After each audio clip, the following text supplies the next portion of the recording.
I'm David Scandura. I'm Justus Burkett. And today we're here to find out his national treasure, the greatest movie ever made. What? I'm gonna steal the Declaration of Independence.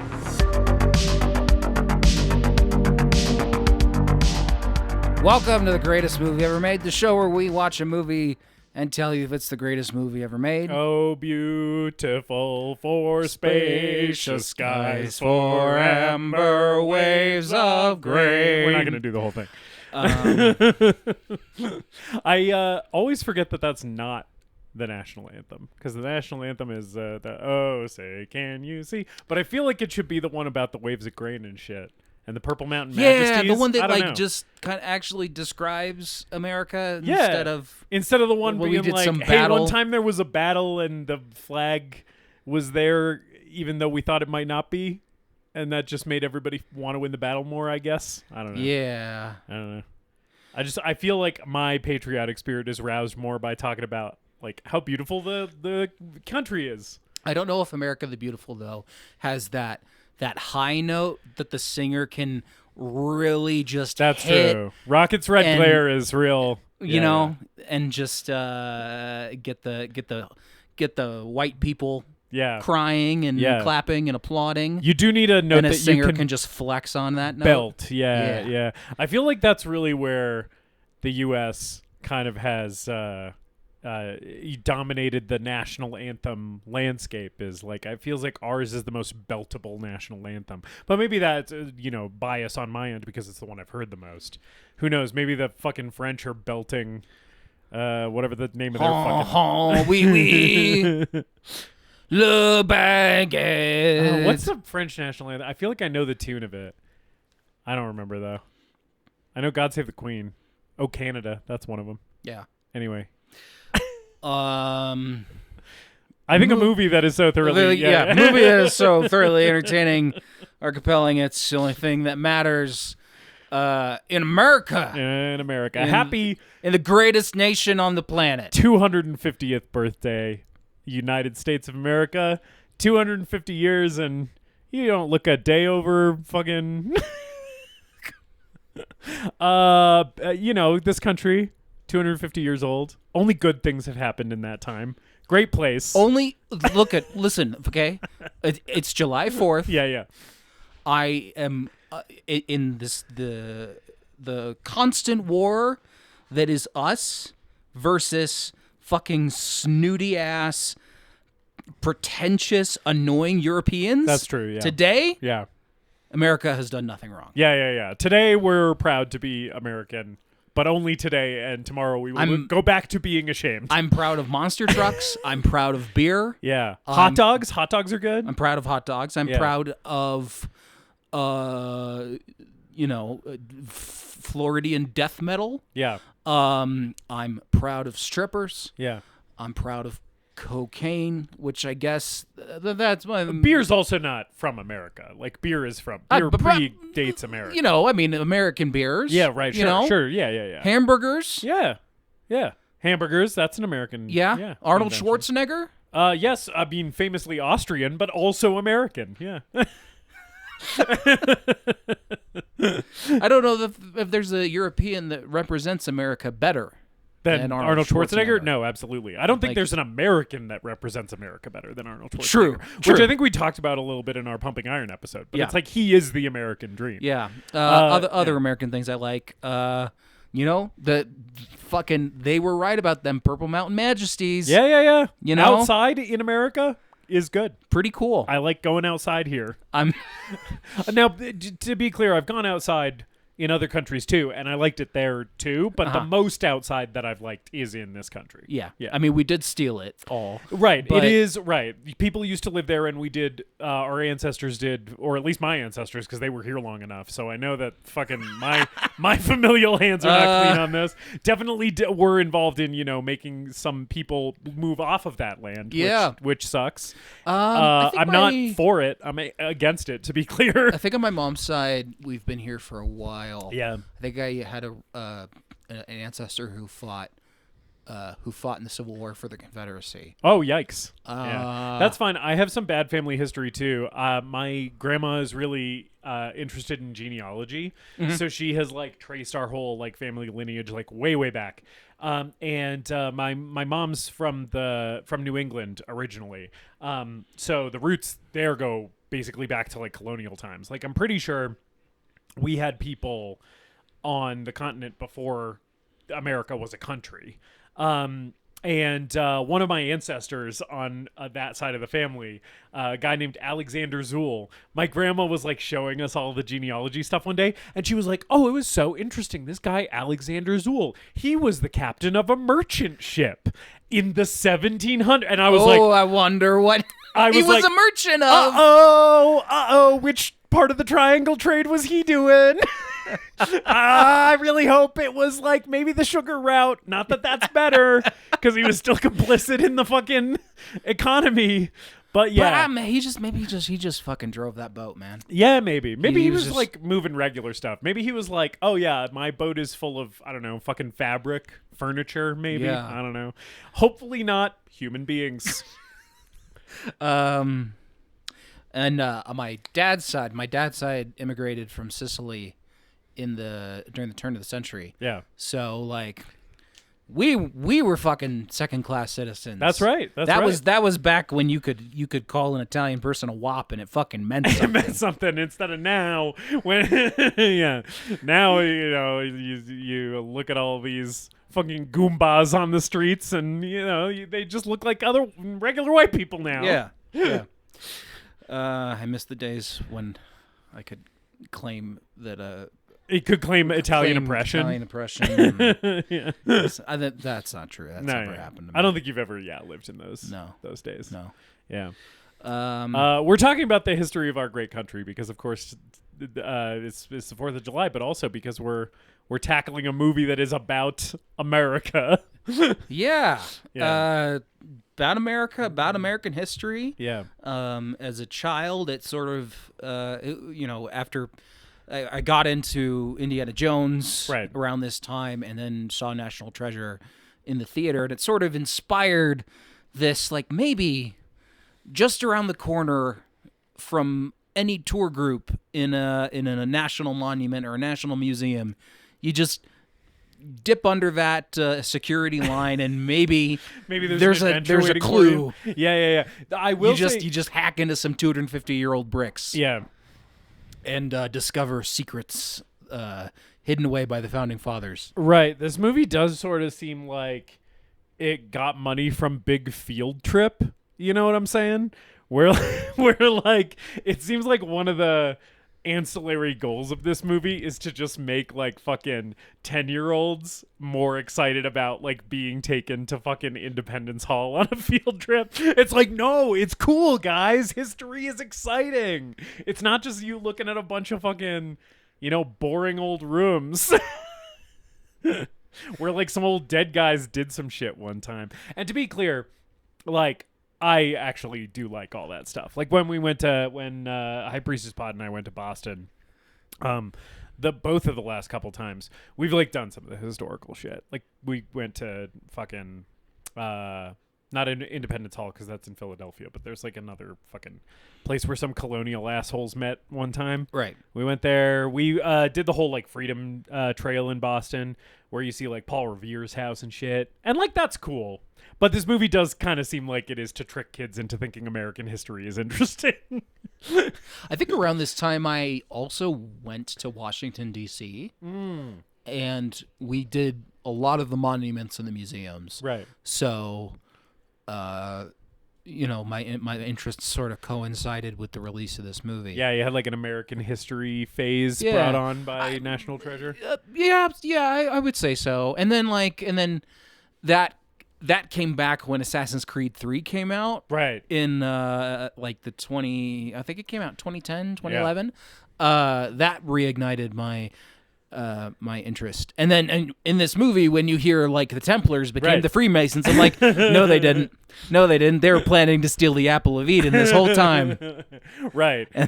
Which is like a fucking alien technology that like controls reality or some shit. If I'm remembering Assassin's Creed correctly. Yeah. You can basically use it's it's like the One Ring in Lord of the Rings. You can use it to enslave people and do whatever you want. Reshape the world however you want. Yeah. Right. Yeah. And like some fucking, some big-headed gray aliens dropped it off or some shit. Something like that. Yeah. Yeah, it's like the Garden of Eden was based on like an ancient civilization. You know what this movie's kind of missing is sort of a really out there element like that. Because like I was thinking about watching this movie. Obviously, I was thinking about Indiana Jones a lot because this movie. No movie has ever seen The Last Crusade more than this movie has seen The Last Crusade.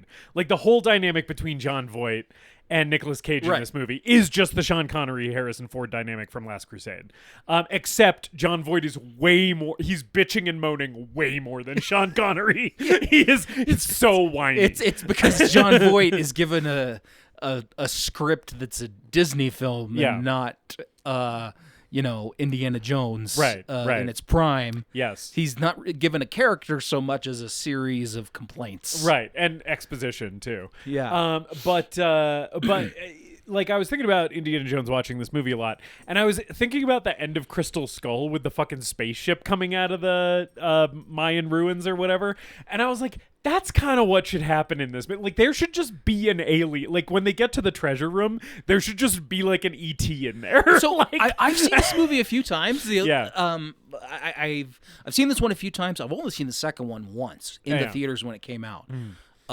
Ed Harris is in the villain in that one. Yeah. Sean Bean and Ed Harris. Yeah. Two, like, great villains...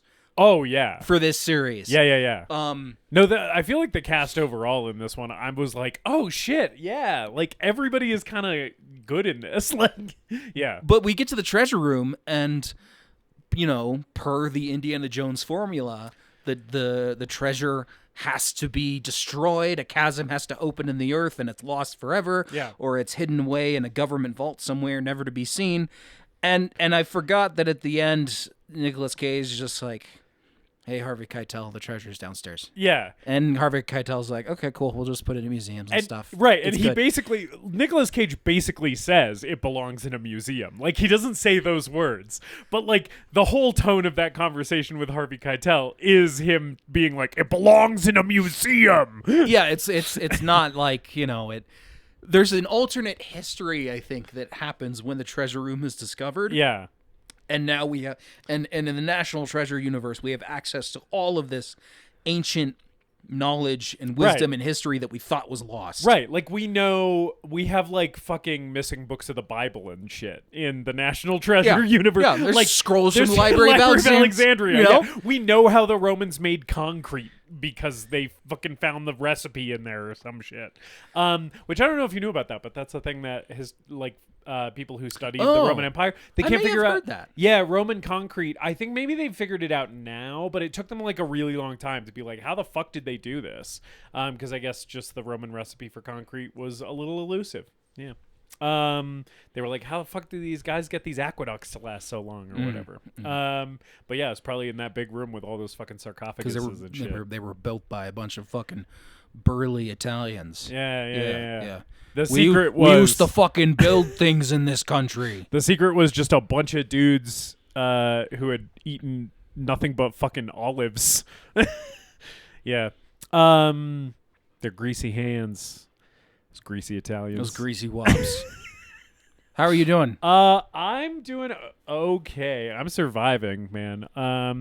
It's just fucking, this week has been an avalanche of shit, and it I feel like, we're what, 15 minutes into this podcast? I feel like this is the longest I've sat down in 4 days. But I'm getting through it. I am managing. And I am also, not for nothing, working at a job I like in an industry I'm passionate about, which is what I have to keep reminding myself when things feel not good. Yep. Just remember that. Yep. And I am incredibly fortunate for that to be the case, even when sometimes it is a lot of work. But I'm good. And the end result of your work is undeniably creating positive change for the world and our local community. Yeah, we're making art over here. Yeah. That's right. It's worth doing. It is. It helps people out in a tough time, to fucking engage with art made by passionate local artists. And I love doing it so much. I don't really think I have anything to recommend because I haven't watched anything because I've been busy. How are you? I'm all right. I don't know. Fucking week's been weird. Yeah. There's kind of we've wrapped up the play last weekend, so I sort of had a bit of the post-show blues. Yeah, that'll happen. And there's a fucking wildfire that's burning. Boy, is there. Quite a few miles away from us, but still close enough that it has been raining ash all week. Yeah, all over town. It has felt a little bit like the end times over here. And I've mostly been inside this week because my job with the Postal Service is not providing me with as many hours as I can't survive financially. So I'm staying home because I'm not scheduled to work and sort of going stir crazy. Yeah. There's these periods of brief motivation followed by like vast stretches of just kind of despair and defeatism. Yeah. And depression. Yeah. Those are 3 D words for you. Yes. During this whole situation, because just no one has fucking hours. They keep changing the schedule on us, so sometimes you get less hours than you thought you would. Other times they'll offer you more hours than you thought you were getting, and it's just hard. And both like my last 2 paychecks have been nothing, have been fucking pathetic. Yeah. And I'm gonna have to. I should have been adjusting my spending habits before all this happened, but I was expecting things to pick up. You expect when you get hired for a full-time job, they're going to give you full-time hours. It's not happening. Yeah. It's not happening. Yeah. So I'm going to have to get creative and scrape some money together and look for jobs, but it also just kind of makes me want to not do anything. Yeah. I don't know. It's tough. And I had a tough day at work yesterday. Had a tough day today, mostly because of the elements. Yeah, I don't know.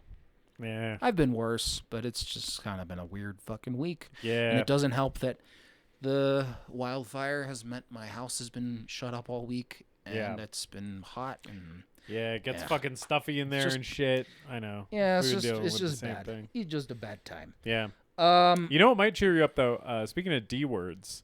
Just a funny story at my expense, which I know you love those. Oh, yes. Please illuminate me. I was moving the stage today, so like moving like these big 4x4 platforms of staging in my truck. And I went to like slide the top one because they were all stacked up in my truck bed. I went to like slide the top one to pull it out of the truck.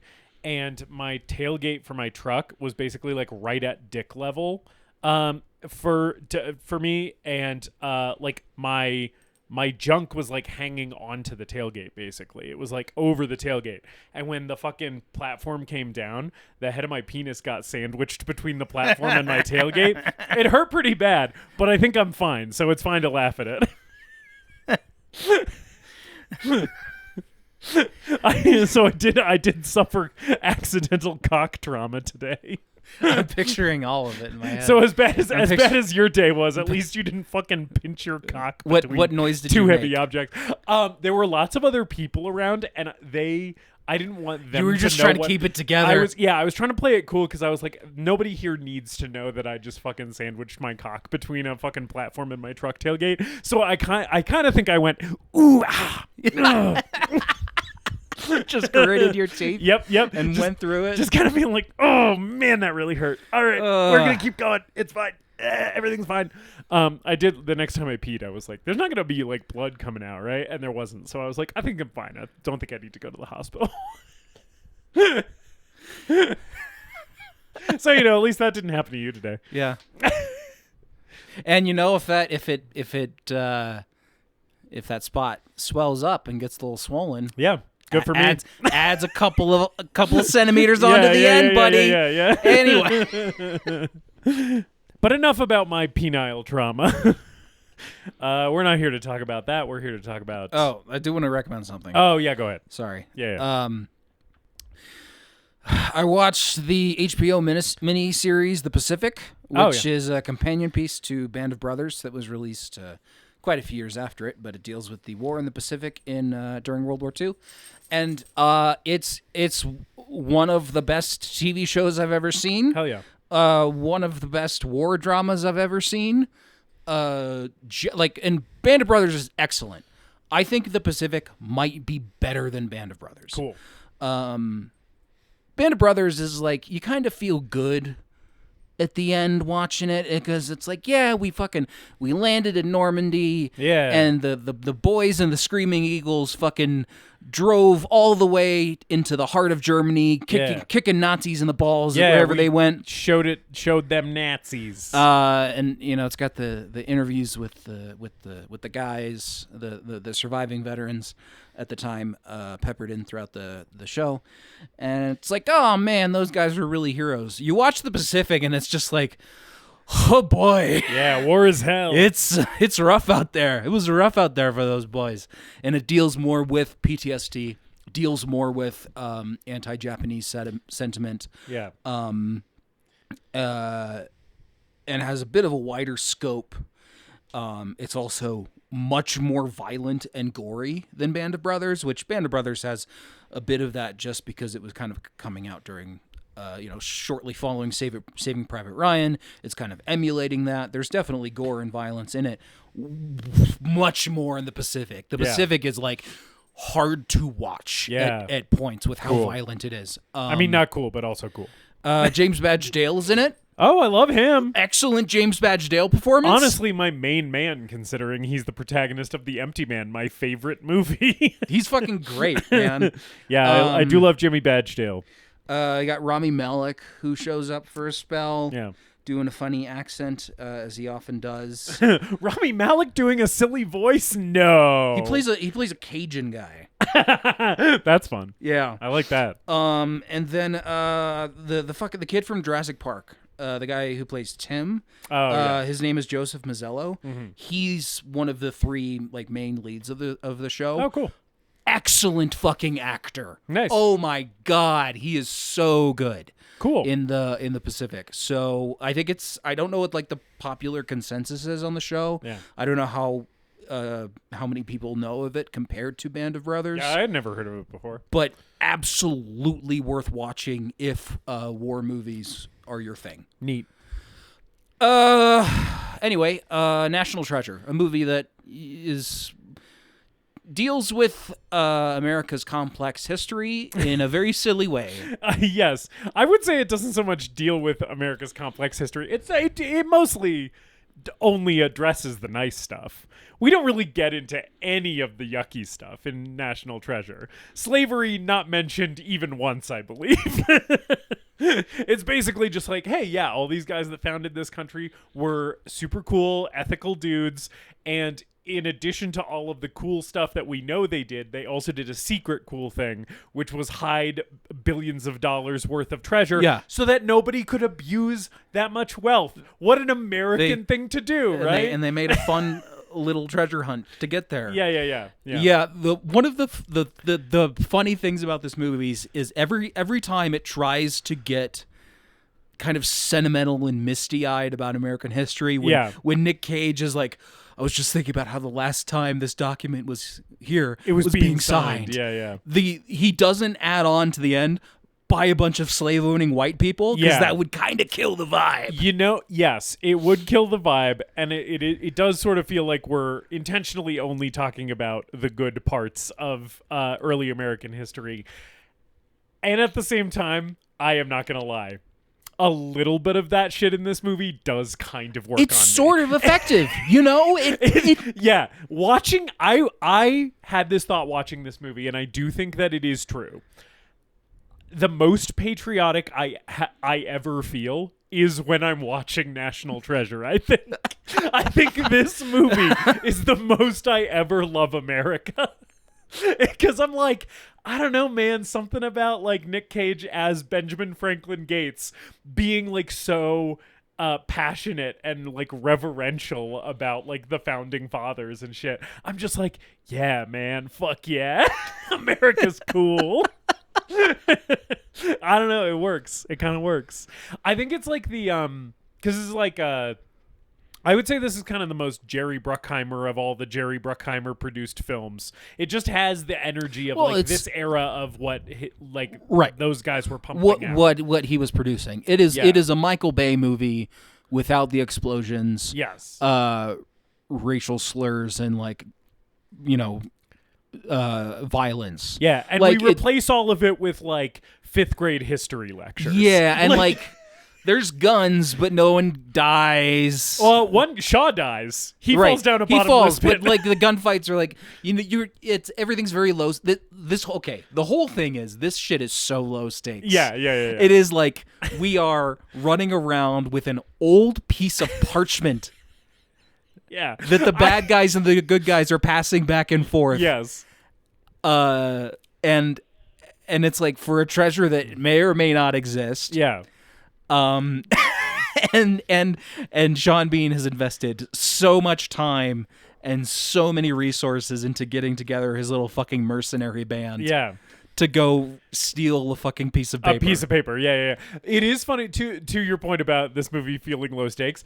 I think it does, and I think sometimes that works to the movie's detriment, and sometimes it's actually to its benefit. I feel like it works, it's a double-edged sword. Yeah. But one of the moments that I think is truly unintentionally hilarious in this movie is when they drop the fucking Declaration of Independence in the street right before Sean Bean picks it up, and there's like the slow-mo shot of like, oh no, a car's gonna run over the Declaration of Independence, and then it like goes between the tires, and the moment is played as like, phew, we were all so worried about this 200-year-old fucking piece of paper. And I'm like, that is so funny that like one of the most like dramatic like high-stake shots that like they break out the slow-mo for in this movie is just like, what if a car got close to hitting the tube that has the fucking old piece of paper inside.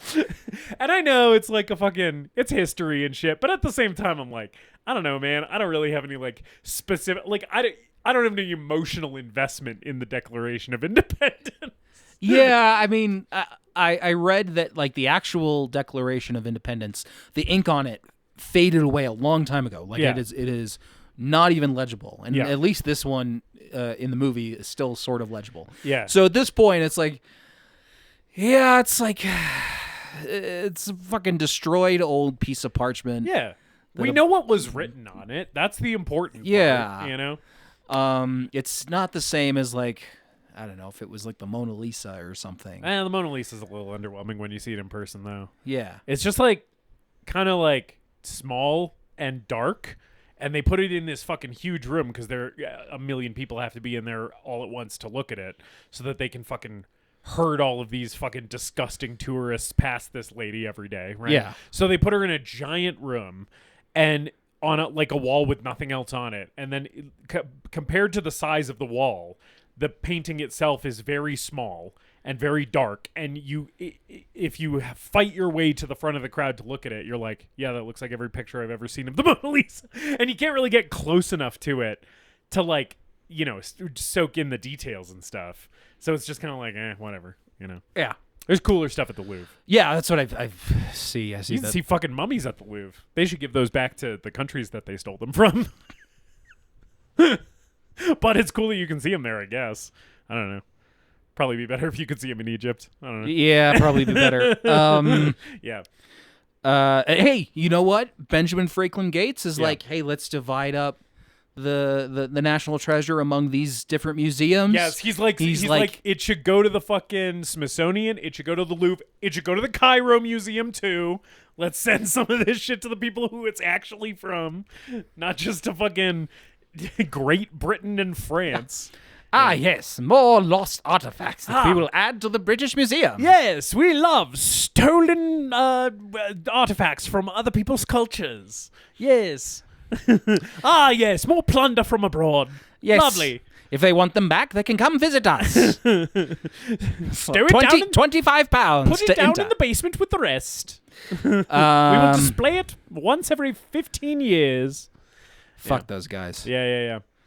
Remember when we kicked their ass 250 years ago? Yeah, it was pretty cool. Yeah, it's pretty cool. Fucking awesome. It is funny that the villain in this movie is British. Sean Bean is Scottish, obviously, and then his main lackey Shaw also is English. I think. And so I do think it's fun that it's Brits versus Americans in National Treasure. And I think one of the guys on the gang is Irish or has a more pronounced Scottish accent. I don't remember. Yeah. One of the guys is Russian. Yeah, his name's Victor or something. Yeah, he's just got a collection of guys with funny voices. He sort of is Sean Bean in this movie kind of starts the movie as Hans Gruber has already succeeded at getting extremely wealthy, and this is now what he's doing is kind of the starting point for his character, it feels like, because he's introduced in the movie as the money man. He's financing Benjamin Franklin Gates's operation, right? And so it's okay, this guy has, and they say later in the movie, Sean Bean's character Ian Howe has basically unlimited resources, is what Nick Cage says about him. So it's this guy is extravagantly wealthy, but he's also a criminal, and he talks to Ben Gates about many times in the past I've engaged in enterprises of questionable legality or whatever. And so I'm I think this guy was a Hans Gruber who fucking stole a bunch of money from Nakatomi Plaza or whatever, and just now this is what he does, is he's just a freelance fucking treasure hunting financier. Yeah, and all of his this movie, Montage City. Oh yeah, baby. In all of the various montages in this movie, whenever Nick Cage's team and Sean Bean's team are kind of converging on a monument or a location or a clue at the same time, we're cutting back and forth between them. And it's Nick Cage's team, they're using their wits and their know-how, and they're being clever. And Sean Bean is bad because he's using guns and crowbars and bribing a child with $100 bill, and everyone's in hoodies and they got wool caps on as they break in the middle of the night. Yeah, it's so funny at the end when they're breaking into the Paul Revere Church in Boston or whatever. Yeah, and it's just literally they just got some crowbars and they're just breaking in the street in the middle of the night like a bunch of kids. It's really funny how the movie contrasts the way that they go about things, and it's also just it's nuts that Sean Bean's crew is able to get as far as they do. Yeah, with basically nothing. That's the thing that I sort of appreciate about Ian Howe as a character. I think this movie has a pretty good villain, and I think we're sort of underserved by him 15 minutes before the end of the movie just taking an elevator up and that being it, and then he just gets arrested. I kind of wish that there was more of a dramatic, I kind of wish he, I know we're not gonna fucking Last Crusade him, he's not gonna age into dust from touching a cursed artifact or whatever, but I wish that there was something he should be the one who falls down the bottomless pit after wrestling with Nick Cage or whatever. But aside from how I feel disappointed that he leaves the movie unceremoniously, it feels I do feel this is a pretty good villain for this movie, because the movie shows him being smart and being a good treasure hunter. He's good at solving the clues. He's not as good as Nick Cage is, but there are multiple moments where he figures it out, and you watch him figure it out in the same way that Nick Cage has been figuring it out. Yeah. And I'm I like that. I like that he's not just brute force. He's not just fucking threatening people with guns and that's how he's keeping up. It's no, he's thinking about it. And there's the moment when he sees the Liberty Bell and realizes it, and he's oh, I'm so dumb that I didn't get this before, so I like that he's it feels he's a good foil to Nick Cage's character, because he's also doing it for the love of the game. He also likes solving the riddles. I mean he's a villain in a PG Disney movie. Yeah. That uses guns and takes people hostage. So, like, there's still a bit of darkness to his character that feels like we're pushing that PG rating, at least at the time. I mean, fucking PG means nothing now. Yeah. PG-13 means nothing now. But we're, like, shooting a lot of guns at people in this movie. Yeah.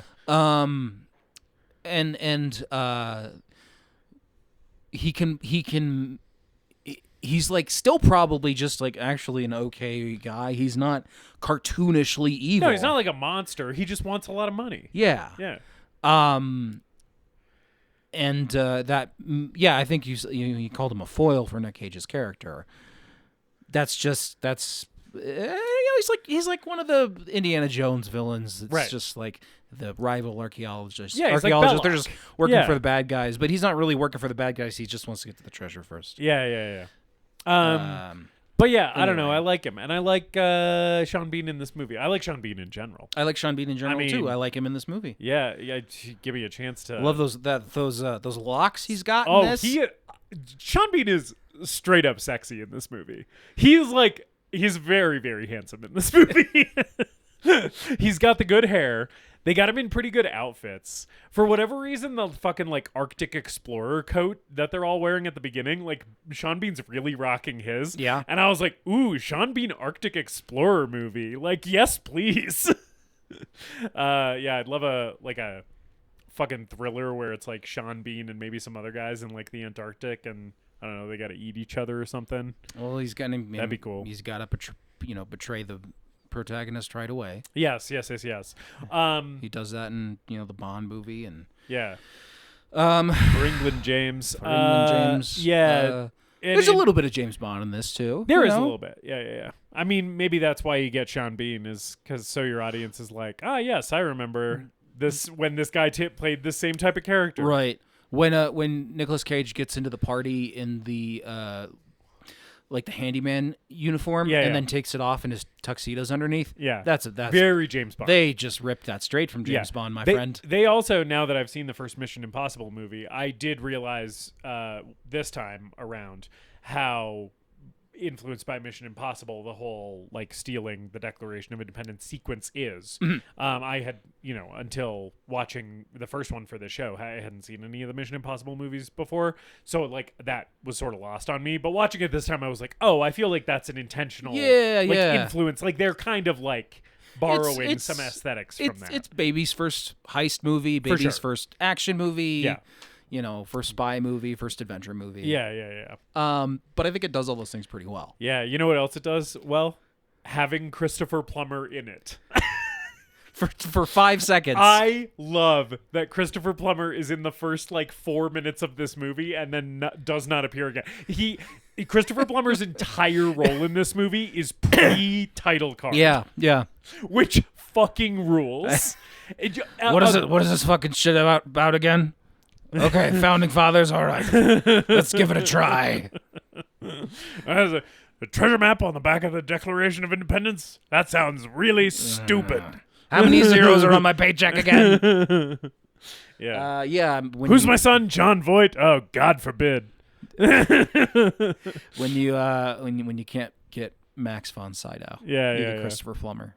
I feel like they're the same guy. That's true. Two peas in a pod. Yeah. For sure. Both just tall, imposing, have been playing old men since they were 40 years old. Right. Yeah. But speaking of this intro part, the rug that they have on fucking John Voight's head in this. Oh, man. The fucking... Oof.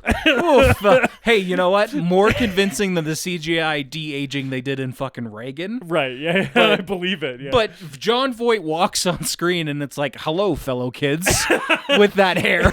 It is so funny, the fucking wig that they have him in. I don't know. I don't even know. It's sticking up so far, and I'm just and it's so blonde.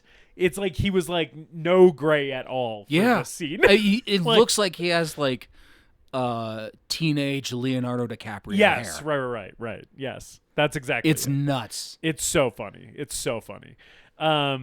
Yeah. I also like in the flashback in the opening scene where Christopher Plummer's telling him the story of how the treasure came to be or whatever, where it's like all of these various empires have like stolen it from each other and it gets bigger every time it changes hands.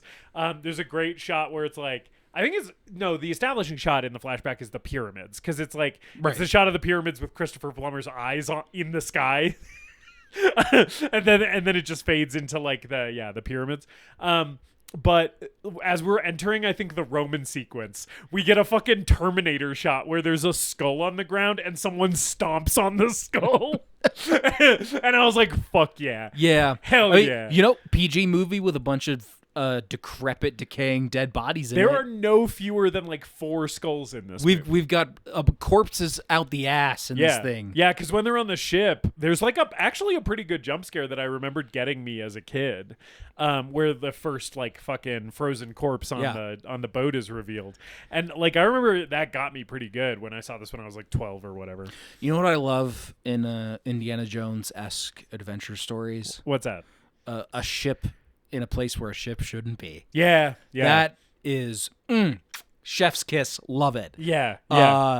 Because that happens in a few things that I can think of. Did you ever see the movie Sahara? Maybe once. It's basically like Indiana Jones with Matthew McConaughey. I think I saw it like a long time ago. Yeah, it's based on a series of novels. But that movie is all about like a Civil War ironclad ship just ends up in the middle of the Saharan desert. Right. Yeah. I think this was like a Blockbuster rental when I was a kid. Yeah. Though this and Sahara kind of coming out around the time I got into Indiana Jones just blew my mind. Yeah. I think one of the Uncharted games has a ship in a weird place. Hell yeah. Yeah, just love it. So good. Just take a ship, put it on land somewhere. How did it get there? I don't know, but I'm interested. Yeah, here we got the fucking ship in the big ice floe in the Arctic Circle that has just been like picking it up and moving it around for, hundreds of years or whatever. Pretty cool. Yeah. I do think it's funny that there's only 4 guys on this like huge like treasure hunting, like we're going to unearth this ship expedition. But it's like, because they have the big like they're like fucking big ice bulldozers basically, so it makes sense that they were able to dig it out, but it's like you don't want a bigger crew for this. But I guess that's more people to split the loot with. I guess more people taking a cut. It's funny to me that it's like the hero of the movie, the villain of the movie, and each of their sidekicks, and that's it. Right. There's nobody else in this operation. And Riley ain't gonna be any help with the manual labor of getting the ship dug out. Yeah, I'm pretty sure this guy would die if he swung a pickaxe. Like, it would just break his back and kill him. He's good at computers. Remember when we were putting Justin Bartha in movies? This is the only thing I've seen him in. Really? So I didn't know his name. Because he's also in all the Hangover movies. Okay, I haven't seen the Hangover movies. Oh, okay, yeah. Those are like his main things, are like being in the Hangover movies and being in both National Treasures. But I feel like there was just like a while when we were trying to make Justin Bartha happen between this and the Hangover. And it's like, as far as I know, he has not worked much since like the mid 2000s. And maybe there's a reason for that, because maybe he's the worst part of this movie. We should talk about Riley. Yeah. We were gonna get to this. Yeah, I knew, but since we're here, let's just cards on the table. Yeah. How do we feel about Riley? Yeah. So, why don't you go first? So I had largely, I have mostly fond memories of this movie. Yeah. And I have seen it a few times since that, initial period where I was into it as a kid. I think I watched it relatively recently, and I was like, some of this stuff isn't very good. Riley has suffered, of all the various aspects of this movie and things that you could point out, Riley has suffered the worst over time. Mm-hmm. And I think Justin Bartha is doing a pretty good performance. Yeah, he's fine. But the writing of this character is so cringy and awful for the most part. And there's so many times in this movie where I'm actually like really into the exposition and the dialogue, and Nick Cage. I mean, the best stuff in this movie is Nick Cage talking about history and doing the Sherlock Holmes, Indiana Jones thing, putting the clues together out loud for the audience, playing off of the other characters, and then fucking Riley says some fucking stupid dookie bazinga bullshit. Yeah. And just torpedoes my enjoyment. That being said, a broken clock is still right twice a day, and every once in a while, he gets a real zinger. This is the fucking thing with this character. This is the thing with this character. This is exactly the same way I feel about him, where I'm like, maybe the overall ratio is not tilting in his favor, but goddamn, there are a couple moments in this movie that I really enjoy. He should be a light spice, but he's all over this thing. Yeah, that's really the problem. Is the movie needs a little less of him. And I remember a similar thing happening in Sahara, where Matthew McConaughey is we got our lead. Playing second fiddle to the lead is the goofy sidekick who's Steve Zahn. Yeah. And then playing third fiddle is Hot Lady, who is also smart. Yeah. And as capable as our lead, but she's playing third fiddle when she should be playing second fiddle. Right. And goofy sidekick should be playing third fiddle. A lot of fiddles going on. But there's so many fiddles. But to be fair, I do think I remember liking Steve Zahn more than I like Riley. Yeah. In this movie. Yeah. But I feel like really the move to get him out of this movie for a little bit and to like just kind of let the two romantic leads kind of, solve clues and flirt a little bit more and be more the focus of the movie is just get Harvey Keitel to arrest Riley partway through. Yeah. And then it's like every once in a while we cut back to Harvey Keitel fucking grilling Justin Bartha, and it's like you maybe get like one zinger off in that scene and then you like cut back to the rest of the movie. That's a good that either that or Sean Bean shoots him in the head in the beginning. I do love Riley just goes down. I do love towards the end when Sean Bean points the gun at Riley and goes, "Stop talking." Because I was like, yeah, that is sort of how I felt at points in this movie too. Yeah, but feels like he's doing that for the audience. So often when it's like, shot of Nick Cage, shot of Diane Kruger, you go to the shot of Riley, and it's like, okay, Riley's going to say this. And he fucking says it. Yeah. Just always going for like the low-hanging fruit, easiest joke. The moments that do work and are really funny are moments that kind of remind me of this type of character in other movies, right? Because it's like he's the tech guy. He's like he's the hacker. He's the nerd, right?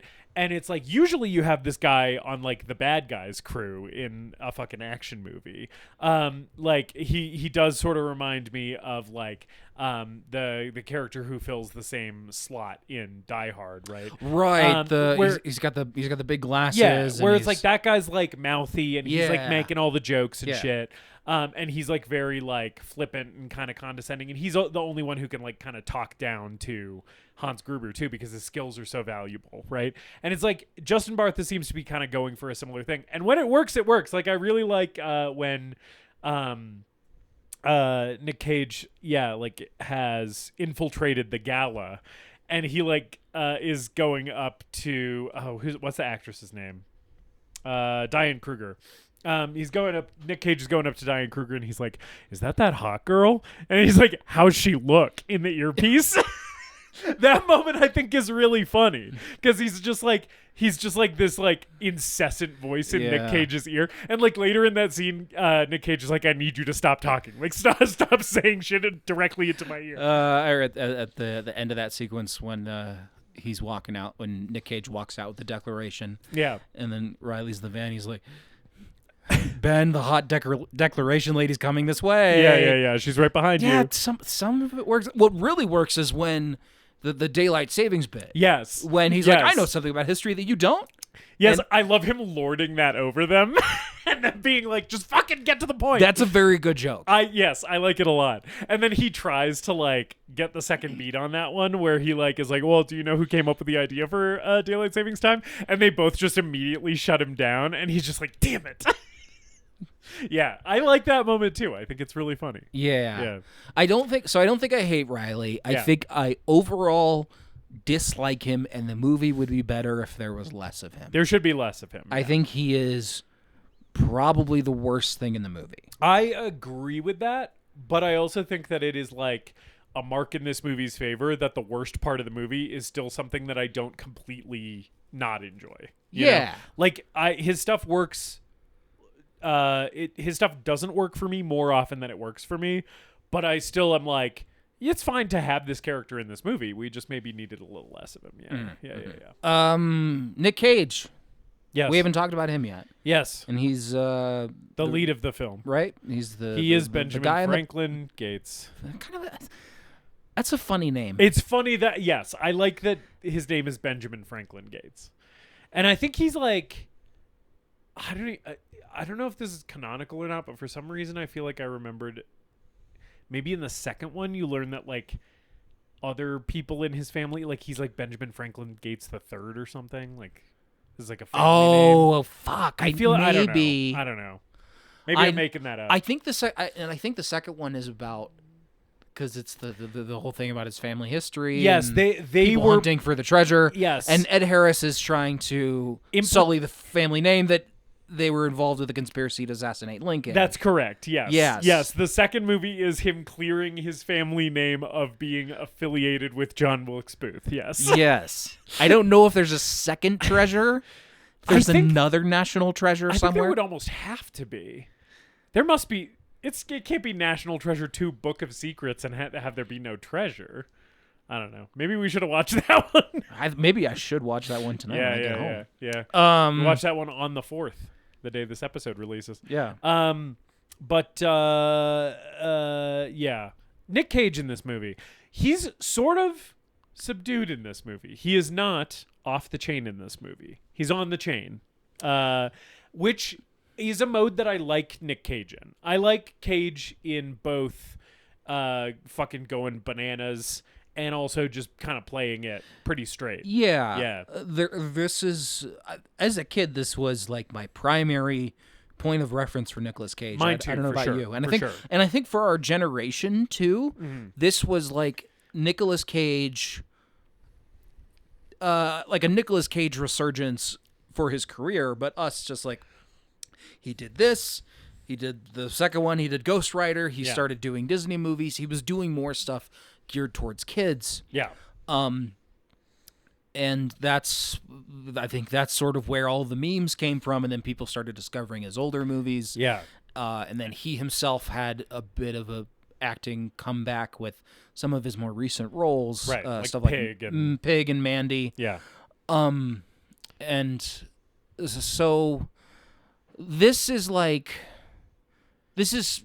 action hero Cage. Yeah. Which I don't always love that mode for him, because I don't think he's ever been very strong as just a straight-laced, all-American action hero. Yeah. However, watching this movie again, boy, this guy is cunty. And Cage gets to let. I mean, Nicolas Cage is such an acting freak and such an acting nerd. He puts so much thought into basically all of his roles. Yeah. Even like the shitty throwaway ones. He'll be like, "Oh, I saw this. I was going for this German expressionist kind of thing. Yeah. With this character, and it makes sense to him." Yes. And it comes across on screen he always to has varying internal degrees. Logic that governs the performance. Right. Yeah, I very rarely seen anything that I would consider to be a phoned-in performance. Right. And with this, he's not fucking, screaming at someone in a pharmacy line like in Matchstick Men. Right. Or yelling the alphabet like in Vampires Kiss. Yeah. He's not going off the chain. Yeah. But boy, does this man know how to be sassy. Yes. This is the thing that I really like about this performance. And partway through this watch of this movie, because I hadn't seen this movie in probably over 15 years, I would imagine. And watching it this time, I was like, oh, I don't think anyone else could do better in this role. I kind of think that Nick Cage has to play this character for the movie to work. Yeah. Because Benjamin Franklin Gates simultaneously has to be like an action hero, like Indiana Jones adventurer guy, and also like a huge fucking U.S. history nerd and like kind of a dork and a loser. Like his family is like notorious. Like Diane Kruger recognizes the last name Gates and is like, you're that insane family who's always talking about their fucking stupid ass treasure map or whatever, right? And I was like, so this guy has to simultaneously be, yeah, like the cool guy who's like hunting for treasure and also like a total like dork, like fail son loser. Yeah. And I'm like, fail son. Well, he was a disappointment to his dad. Yeah. At one point, John Voight says that verbatim. He's like, "You're like, I'm disappointed in you," or whatever. And I was like, "Oh, damn, that's never what you want to hear from your father," unless he's John Voight. I imagine Voight. Angelina Jolie was probably fine hearing that. Yeah. She was like, "All right, well, Dad, you're a disappointment." Right? Yeah. But the thing that I love about Cage in this movie is that he is perfectly towing that line. Like it's a perfect balance between this guy is just cool enough and just hot enough, but also just weird and fucking, he has like weird kind of psycho energy sometimes. Right. And it's like, oh, I like that he seems unstable. Like it seems like the balance might tip in either direction at any point. Yeah. The movie is aware of how ridiculous its premise is. Right. Multiple characters call that out multiple times in the movie. And in the middle of it, you sort of have Cage being like, yeah, I know it's silly. And without really winking at the camera the way that someone like Riley does. Where Riley is constantly calling out how ridiculous things are and stuff like that. And Cage is just like, yeah, I know it's a little silly, but I'm kind of treating it seriously. Yeah. He's towing that line very well. The best scene that displays that, like, I think the way Nick Cage acts this scene is, like, pitch perfect. He's so good and so funny, is the first scene where he meets Diane Kruger at, like, the National Archives, and he's, like, sitting in her office explaining his whole, like, thing where he's, like, he wants to look at the Declaration of Independence, and she's like, well, why? And he's like, well, we think that there might be an inscription on the back. and he keeps like using jargon, like he's elevating his language to make it sound more academic. And she's like, are you telling me there's a fucking invisible treasure map on the back of the... and he's like, well, yeah, basically, but like I wasn't gonna say it right. Like that. Like, and just like the line read that he does where he's like, because he says it's like a cartograph or whatever, and she's like a map, and then he like clears his throat hilariously. He's like, we believe this might lead to the location of certain items of historic and intrinsic value. It was really killing me. Yeah. It's so good. Also, what makes him work is he has palpable, smoldering chemistry with Diane Kruger. Which is absolutely bizarre because this is the most beautiful woman who's ever lived, and not to knock him, but a past his prime Nicolas Cage. Hot Cage is on his way out. Yeah. Yeah. In a few years, he's going to be gaining a few pounds and losing some of that hair. Yes. And he's not going to be the prime. The hair's already on its way out. Right, in this it's movie, starting to go. That widow's peak is pronounced. Also, just like as far as like a pairing of actors, never would have seen that coming. Yeah. But I don't know if you picked up on this time, but I think now that I'm older, I was like, no, there's not romantic chemistry. These are people playing that they want to fuck each other's brains out. Basically from the first time they meet. Basically when he points out that she's missing the George Washington fucking inaugural pin in her collection or whatever, from that point on, they're basically like salivating over each other and like biting their lips.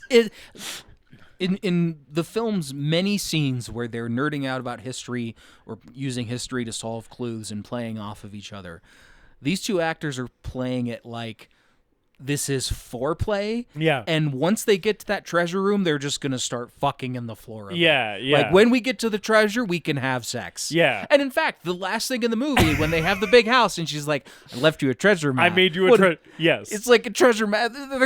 She's going to fucking reveal the sex dungeon that she installed in the basement. It's a treasure map to the bedroom with the fucking bed covered in rose petals and, I don't know, fucking a pair of fuzzy handcuffs or some shit. Yeah. And when they're changing clothes in the Urban Outfitters, that scene is hot as fuck. Oh, it's man, crazy how hot it's just that like the scene shots is. of their feet under the dressing room. Yeah, and then they're talking to each other, and then at the end we get the shot of their feet again. When that scene ends with the shot of their feet and Diane Kruger's got her one leg kind of up, yeah, I was like, this is pornographic. Exactly. Those feet are telling me everything I need to know. Yes, yeah. I was like, wow, this PG Disney movie somehow managed to be the horniest thing I've seen in a while. And also like the whole thing where he lets her watch the Declaration for a second and she like goes to run off with it, and then he like grabs her and is like, well, you know, you can't run off with it, but and then they're like deciding to go to his dad's house, and he's like, oh, you know, you can't come with us. You know, you're free to go, but I'm keeping the Declaration. And she's like, well, I'm not leaving without the Declaration. And he's like, well, I'm not letting the Declaration out of my sight. And it very quickly turns into, yes, a sex game, basically, where she's like, well, I'm not backing off. Are you backing off? And he's like, I'm not going to back off. Yeah. I do like that they are history nerds and their kink is the Declaration of Independence. Hey, you know that tube that they keep it in? Yeah. I know where that's going. Yeah. Up his ass? Someone's, is that what you're saying? Oh, his or hers. I don't know. Yeah, or both. Ass Yeah. to ass. I think she would probably... Gosh, she does kind of seem like she'd be the dom. Yeah, and she's like... You kidding me? You stole the Declaration, and now I'm going to punish you for it. Yeah. Shove the tube up his ass. I mean, hopefully it's that and not her leaning into her German ancestry. I mean, like, you know. Another thing in this movie is that it feels like we detour from what we've kind of both already identified as our favorite part of this movie, which is Nick Cage solving riddles. We detour into action set pieces every once in a while. There's like a car chase. There's a foot chase at one point. Yeah.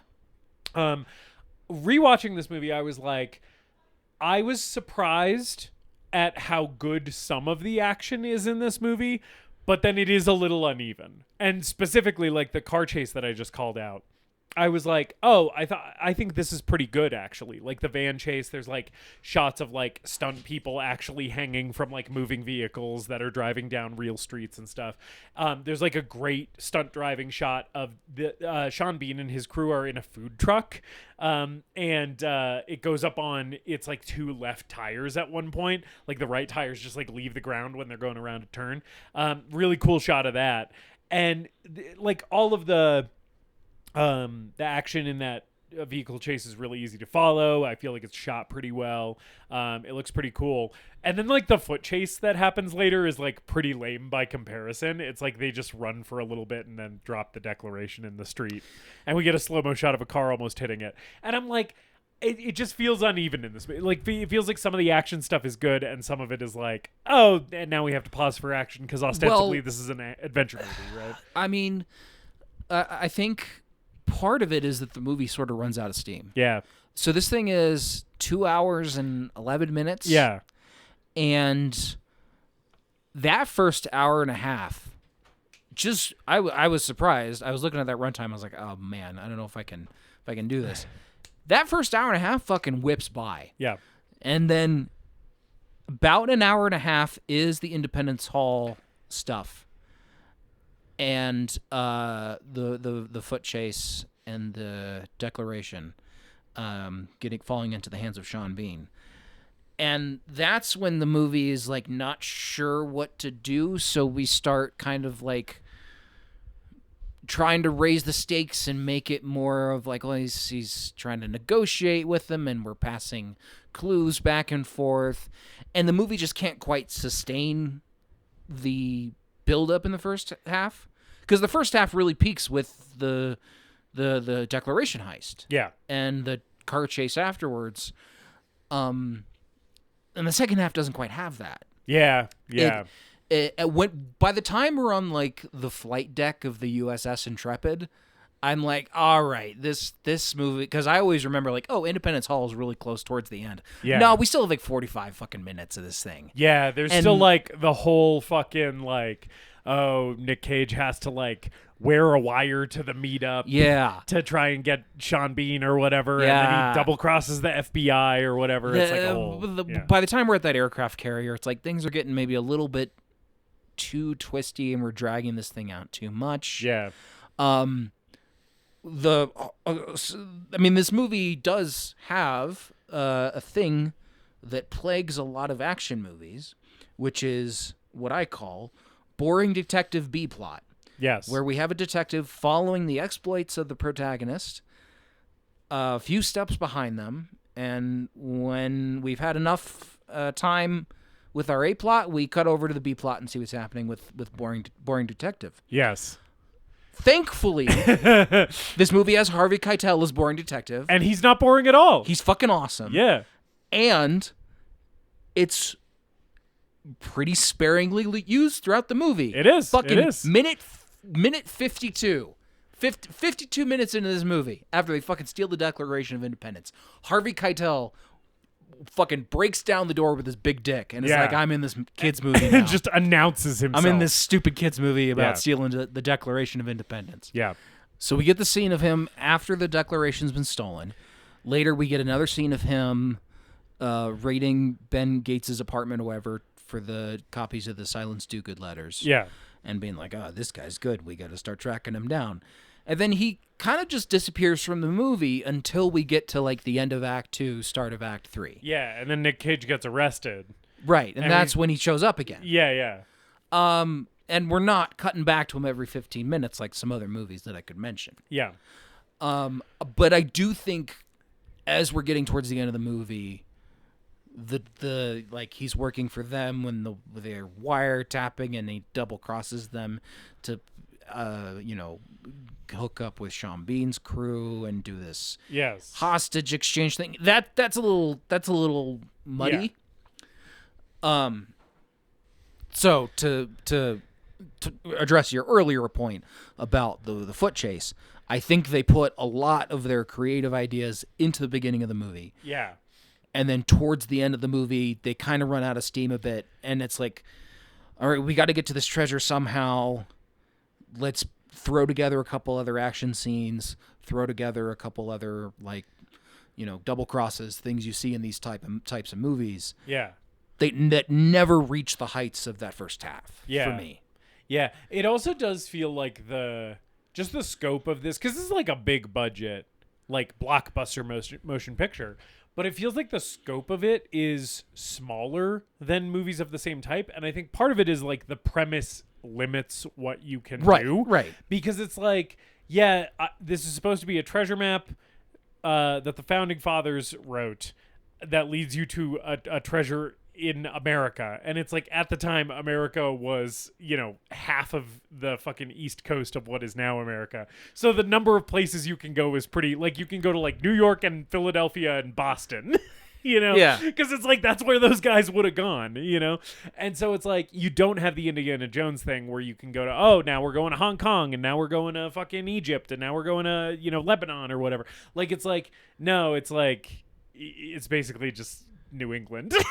And so New York. and so it's like, okay, so where's the treasure? Well, I guess there's a church and it's under the grave, and we'll put a bottomless pit and some rickety stairs in there for fun. Yeah. That seems like it fits for the time, but it's just like, you just kind of go down the rickety stairs and then you're in the treasure room. Right. That's all you could really do. Yeah. And the movie does benefit, I think, from you mostly being shot on location and using real locations. Right. And that's where the money went in this movie, is like to, the big names' salaries, but then also to just like fucking shutting down city blocks in DC and Philadelphia and New York to film on location in all these cities. Yeah. Yeah. But essentially what's, when you're shooting an Indiana Jones movie in a bunch of cities that have all been developed over the last 250 years, and you're exploring museums, it's like you can't really. I like the limited scope. Yeah. But I do think sometimes the limited scope works in the movie's benefit, and other times the filmmakers don't quite know where to go. Yeah. When they're trying to emulate the films that inspired them. Yeah, that's kind of why I think that one of the opening sequence, not like the first one with Christopher Plummer and like Nick Cage as a kid, but like the Arctic stuff is like some of the best stuff in the movie, because it's like, oh, this feels like, wow, we're like searching the far corners of the globe for like the answers to this, big mystery, right?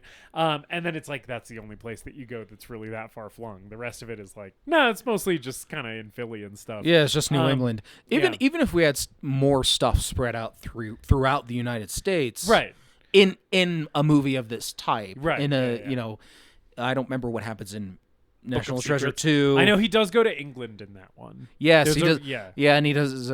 He goes to Buckingham Palace and does a very silly British accent in front of one of the guards because he's like trying to get arrested in England for some reason. I don't remember.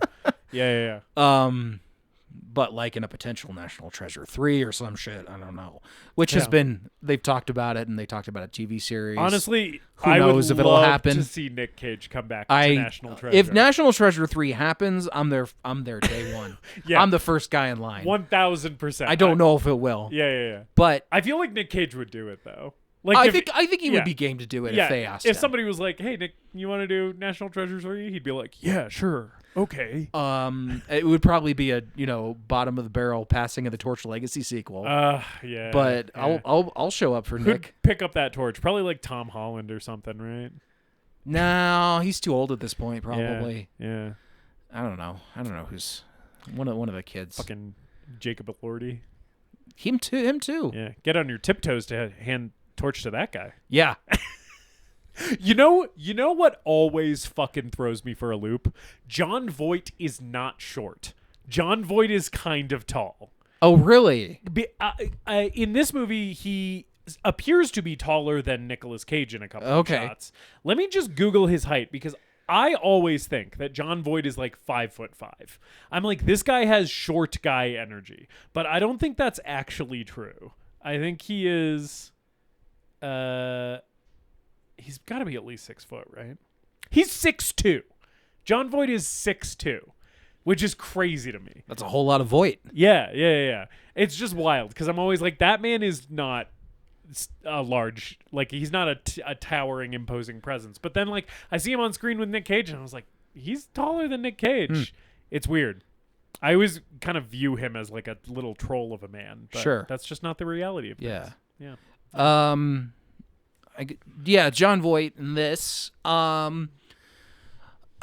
He's unfortunately pretty good in this. Yeah, he is. I just think that boy, does he get some dog shit, annoying ass dialogue to say. And his character arc is just like, we kind of got the beginning, we don't really have a middle, and then at the end he's like, I'm proud of you, son. Yeah. He's not proud of his son until his son finds billions of dollars of treasure, and then he's like, actually, no, he's you're right. He's proud of him when they're in the when there's no treasure. When there's no treasure, he's like, the real treasure was the friends we made along the way. Yeah, he's like, I think you did a good job anyway, son. I know that you didn't get first place at the science fair, but I think your project is great. We're at the bottom of this bottomless pit. We're all gonna starve and die down here. But this room proves somehow that the treasure did exist? ? Yeah. And then I really like that the key to opening the treasure room is the pipe from the ship. Yeah, from the beginning of the movie. Yeah, that's very cool. Secret lies with Charlotte, my man. That's a really cool. It is cool. The pipe looks really cool too. It's a cool pipe. I love the moment where Nick Cage cuts his thumb and uses his blood as ink. That's pretty rad. Goes pretty hard for a PG movie, just being like, he's just flipping out this pocket knife and fucking cutting himself up so he can read the secret message. Mm-hmm. Yeah, pretty dope. You know what I was thinking towards the end of this movie when they were in that at the bottom of the pit? Shaw falls down that hole, and then they get to the bottom of the hole. His smashed body should just be somewhere down there. Like, do they get all the way to the bottom, maybe or are they it's not still the bottom. part of the way down? I'm not sure. Because it is like that. when he falls, you do not see the bottom of that pit. Yeah. It is a black void down there. It's also a really good fall because he falls through the stairs and then busts through. You see a stuntman fall through another set of stairs, and then after that there's the shot of him falling into the bottomless pit screaming, being like, "Ah!" And I was like, that's cool that like he still had air in his lungs to scream after fucking falling through 2 sets of fucking rickety ass stairs. He's like holding that breath in to scream until he was done fucking busting through shit. Yeah. I like when Diane Kruger is hanging off of a platform or something that's suspended and the ropes are breaking and shit's falling everywhere because it's an adventure movie. Yeah. And she's hanging off and then Nicolas Cage saves her and then he's hanging off of it and she has to get him out of it. Like, that's always fun. Yeah. The reversal of danger. I don't know. It's also like a fucking flirtatious moment too when after that happens he's like, "Hey, sorry, I went for the declaration first and then saved you." And she was like, "No, it's fine, I would have done the exact same thing." And he's like, "Really?" And he looks at her like, "I fucking can't believe how much I love this woman. I just want to rip your clothes off right now." But unfortunately Sean Bean's here with a gun. When do they kiss? It's during that sequence, but I don't remember when. Yeah, I think it's like before they get to the rickety stairs. It's when they're first going down through the like tomb or whatever. Yeah. He's like, it's like they're all in a single file line basically, and like Nick Cage and Diane Kruger are towards the back of the line, and she like goes to pass him, and he's like, "Hey," and then he just grabs her and kisses her, and then the goon that is pulling up the rear has a. This is another thing about this movie. I think this movie is full of like clunky kind of bad lines. I think this screenplay is like sort of bad, but it's also being delivered by like good actors. So this goon has like a good delivery of a bad line, which is, "Why do things like that never happen to me?" or whatever he says. And I was like, that's like a lame joke, but I really like the way the guy says it. Where he's like, "I can't believe that I'm never getting fucking smooches from a gorgeous blonde." But yeah, he kisses her there. And I think they probably kiss at the end. I know they kiss at the end. I know that's like the first, the big kiss is is that. Yeah.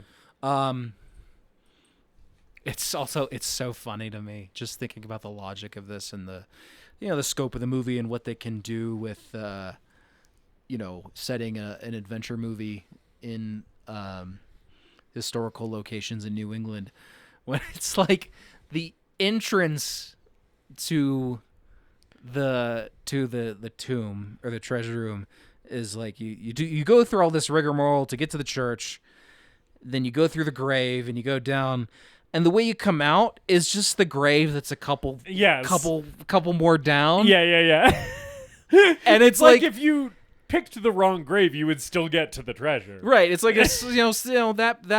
that entrance gets cracks open or something, and your fun treasure hunt goes out the window, and you can just walk down in the treasure room. Right. They end up exhuming one of those guys because I don't know, fucking someone did a 23andMe where now they need to look at this old dead guy's bones for some reason, and like suddenly it's like, "Oh, did you know there's billions of dollars of priceless artifacts under here?" Yeah. We could have used some traps in this movie, I really wish. Yeah, that is a thing. The ship at the beginning almost seems to sort of be setting it up with all the barrels of gunpowder. Mm-hmm. And then it's not actually a trap, but it does lead to like the big ship explosion, which is a great moment. And I was like ready for more stuff like that. And then as I was watching the movie, I was remembering like, oh yeah, there's not really more of that kind of stuff in here. It's not really like, oh, nobody's fallen into a pit of spikes or anything. Yeah. I would have liked a more extensive, like, going down into the tomb sequence. Yeah. Where we could have had some more traps. I would have liked to see some fucking Benjamin Franklin design. I sort of remember traps. that happening in the second movie. Maybe there's traps in Book of Secrets. Maybe. Who knows? Yeah. Fuck. John Wilkes Booth is like fucking loading blow darts or whatever. He's not alive. He's not down there. No. He's meant, not like, the fucking knight from Last Crusade. He's just like cursed with immortal life. John Wilkes Booth is just guarding the fucking Book of Secrets or whatever. He raises up his derringer and falls over. I present this to you who vanquished me. Yeah, it's just his fucking shitty little one-shot fucking pistol. Yeah, the black powder pistol he blew out that guy's brains with. It was a thing that I was thinking about where I was like, the treasure room kind of should be trapped, because the way they're talking about it is like, oh, like the Freemasons who hid the treasure and the Templars before them, like, thought that the treasure was too great to be held by anyone. They thought that nobody should have it, right? And so the whole point of hiding it was to keep it away from people. And I was like, yeah, like if you try and take something out of the treasure room, like the walls should start fucking closing and smash you or some shit. And I thought I remembered that happening. I thought I remembered like the treasure room gets set on fire or something. Yeah, I mean, he just mostly... But it seems like they just like had like a little trail of fucking combustible something to just act as a lighting system. Right, I thought somehow that turned into like a giant inferno. Treasure room burning down, but no, he just kind of finds it and is like, well, it's all here. Yeah. I think what it is whoever finds it is American enough. Yeah. They're the most worthy American. Right, you've pulled yourself up by your own bootstraps. Good enough. This movie does sort of have a funny. It does feel like it has a very uniquely American kind of like philosophy to it, in a way that I think works with the movie, because the movie's obviously about, you know, American history to some extent. But it does sort of feel like it is like, yeah, man, like if you try hard enough and you're like, you know, really dedicated, and like despite people telling you no and you're crazy and you're stupid, you just like bullheaded determination towards like a single goal is like the most admirable quality there is. And it's like, yeah, and then, you know, you'll make $1 billion if you just like try hard enough at the one thing that everybody's telling you is a bad idea. I suppose. Yeah, it has that American spirit in there. Yeah. Which like sometimes works, and then like a lot of the time it like causes harm to a lot of people. But I do sort of think that's a funny and kind of charming thing about this movie, is it's like, oh yeah, this movie kind of does believe in like the big promise of America, you know? Putting it this way, I don't think the British would make a movie like this. No, absolutely not. Yeah. They wouldn't make an Indiana Jones style movie about some British guy tracking down, you know, fucking fucking King Henry VIII's right. codpiece or some shit. Yeah. Right. Well, you know, like their fucking island is so chock full of history. It's like so old that like anything that could be dug up has been dug up at this point. They've fucking been excavating that little tiny rock for centuries. Yeah. But yeah. No, I do think that like this has like a vibe to it where it's like, yeah, no other country could have made this movie, because it's like the message at the end of the movie is, it's like, yeah, it was good that he like found billions of dollars of treasure, and it's good that he only chose to keep enough of it to buy him and his friend Lamborghinis and giant mansions and gave the rest of it to fucking cultural preservation or whatever. Like, it's like, this is what a good American does, is keeps enough money to buy a house that's gonna fucking price out the surrounding neighborhood. And to the point that we made, I think, earlier in the podcast, the sentimentality with the, you know, what the Declaration of Independence represents, what the ideals of the Founding Fathers, as they are taught to us in U.S. history class, were. That stuff is delivered sincerely and does kind of work sincerely. Yeah.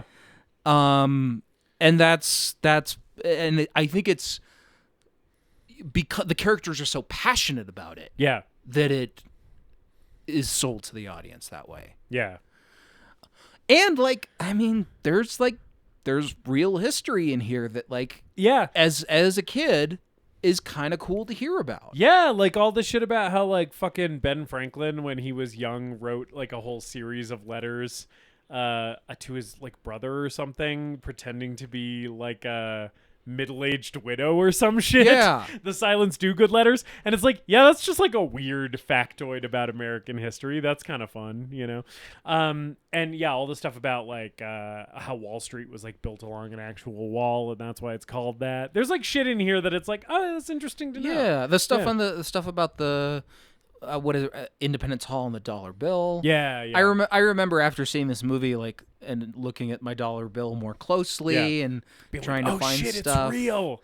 And then of course the all-seeing eye pyramid and stuff like that. I mean, there's plenty of conspiracy theories about that stuff. But, I mean, there's like for a young kid seeing this, who's only been taught history in school, I think it does a good job showing what the value of that is. Yeah, for sure. To them. You know, like, okay, they haven't read Howard Zinn's People's History of the United States or anything, but it's like, I don't know. Like, it does that stuff well, I think. Yeah. Sincerely. Yeah, I completely agree. It's adorable. It's very cute. Yes, it is. Right, that's a great way to describe it. It's a cute form of patriotism, not like a gross, weird form of patriotism. I think that is present in this movie.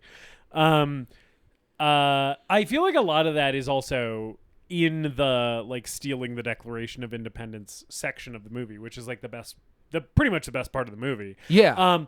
But it's like the reverence with which he's looking at the document.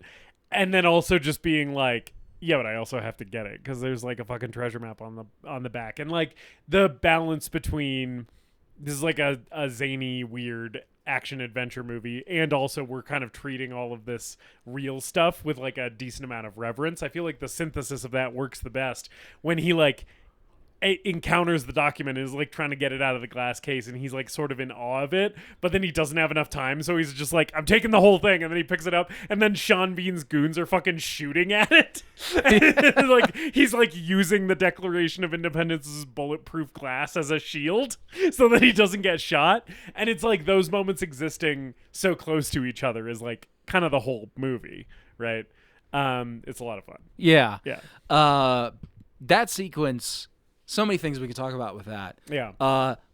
Some like great mid-2000s computer screens and hacking screens. Oh yeah. When they're doing when Riley's talking about the security measures that they have in place for the Declaration of Independence. Yeah. And we're getting a bunch of swoopy CGI bullshit. Which actually looks pretty good, most of the swoopy CGI bullshit. Right, it's fun. Yeah, it looks pretty good, and it's fun. Yeah, I like the shot of the Declaration being lowered down into the fucking concrete vault. Yeah. Yeah. But they have this underground security center where they're all like monitoring these like temperature monitors for different documents and stuff. Yeah. We got a bunch of red and green bar graphs and shit. Yeah, which I'm like, is this real? Is it someone's job to fucking sit in front of like a display? Yeah, like do they care that much? Are we putting it like I'm sure it's behind like bulletproof glass and there's some alarms and sensors. Yeah. But are we like, do we have security guys on declaration duty? Right. Is there like a guy whose job is to like look at the computer that monitors the fucking humidity in the fucking Constitution's, enclosure or whatever? I don't know. Or it's probably all automated now. It's probably just like a fucking alarm goes off if something's wrong. I think 2004 when this came out? Yeah. I think this was probably the last time it was easy to steal the Declaration of Independence. Yeah. I think if we tried this today, we'd have a lot more security measures that we'd be running into. Now there's probably just a fucking drone that'll immediately like put a bullet between your eyes as soon as you touch it. Yeah. Yeah. There's just like a bunch of fucking like security drones flying around all the time with your laser sights just fucking yeah. But So one of the things that I really like about this sequence, this movie does a lot of montages.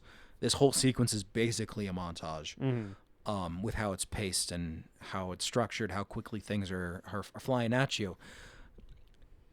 For being a kids movie, it doesn't spell out the protagonist's plan in a way that treats the audience like they're idiots. Yes, it's smart and subtle, and it shows them like the scene with Riley explaining the Declaration's security measures is really good. So it's like, okay, we know the obstacles that these guys are going to run into in doing this.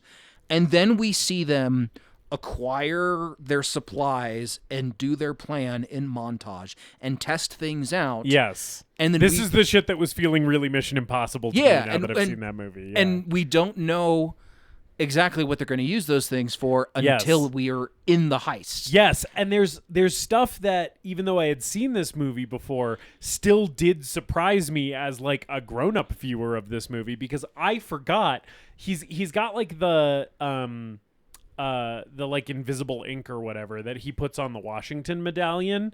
And in my head I was like, oh right, that's to get her fingerprint so that he can get into the sealed like preservation room or whatever.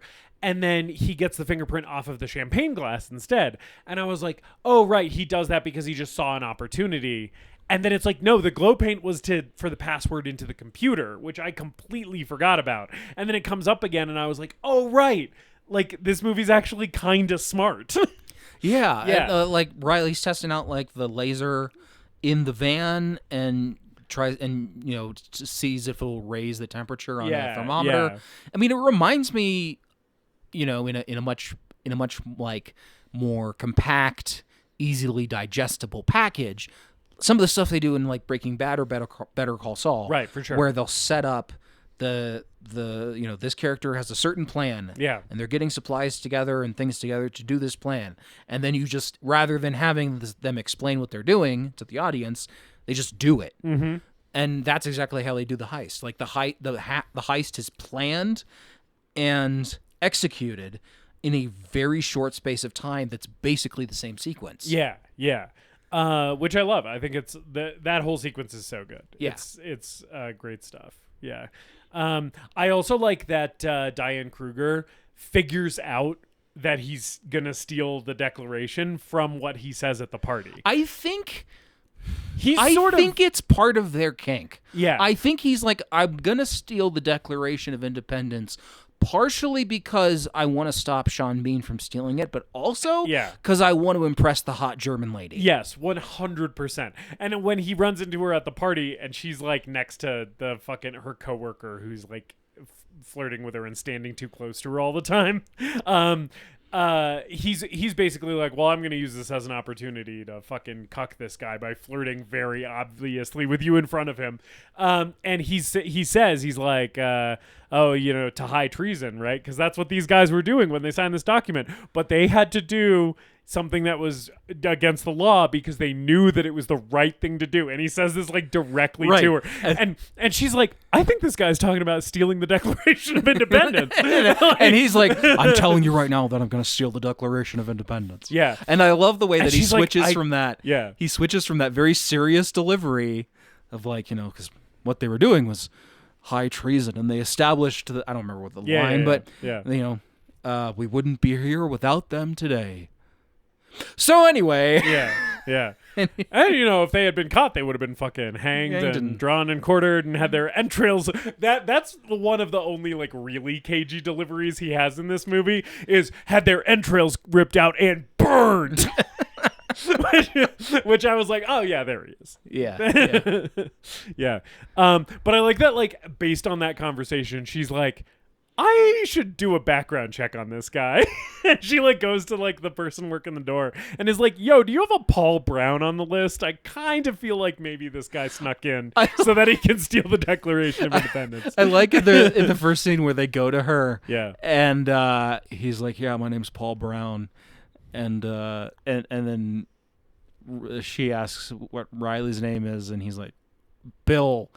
They're just like clearly making up fake names on the spot. Kaiser Soze. Yeah. But also in that scene, I really like when she's not buying their bullshit, and she asks about the pipe because they reference that the pipe, was the clue that sent them there. And it's like, oh, we don't have it, and she's like, did Bigfoot take it? Which is a very funny delivery. I also think Diane Kruger's really good in this movie. Yeah, she's great. She's great. Yeah. She's so good in this. Yeah. I haven't seen her. I've seen her in *Inglourious Bastards*, obviously. Yeah. I was trying to think of what else that I've seen her in. Yeah. But this movie's basically a three-hander with her, Nick Cage, and the guy that plays Riley. Yeah. And Justin Bartha. Justin Bartha. And like, she's a great character, giving a great performance, and has really great chemistry with her co-stars. Yeah. Especially Nick Cage, because the whole movie she has to want to fuck him. Yeah. I do like when she's being like very reasonable and complaining about being kidnapped, and Nick Cage just keeps telling her to shut the fuck up. That scene's very funny too. She's like, I can't believe that this is happening. You guys just stole like a fucking priceless document, like maybe the biggest piece of American history there is. Like, this is insane. And he's like, excuse me, can you be quiet? I'm trying to think. It's funny when he and Riley are bullying her. Yeah, he's like, she really can't shut her mouth, can she? Yeah. I just have to be a little bit of a misogynist pig to this woman. Yeah. To get her to sleep with me. It is kind of funny though. It's funny. Yeah, it's funny. Yeah. I don't think it ever crosses the line into being anything offensive. No, yeah. Because the movie's treating her as like smart and capable and professional and stuff. Yeah. Yeah, it's funny. Yeah.